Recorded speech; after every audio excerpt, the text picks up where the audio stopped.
দুটি দোয়া আমরা আল্লাহর কাছে করতে পারি। রব্বিগফির ওয়ারহাম ওয়া আনতা খায়রুর রাহিমিন। রব্বিগফির ওয়ারহাম ওয়া আনতা খায়রুর রাহিমিন।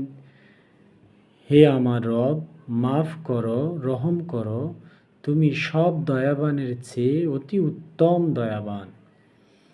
আরেকটি হলো গুফরানাকা রব্বানা ওয়া ইলাইকাল মাসির।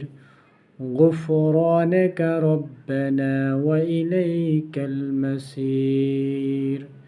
হে আমাদের রব, আমরা তোমার কাছে ক্ষমা চাই, আমাদেরকে তোমার কাছে ফিরে যেতে হবে। দুটি আল কোরআনের আয়াত আমরা দেখতে পাচ্ছি। আমরা মাঝে মাঝে এই দুটি দোয়া আল্লাহর কাছে করতে পারি।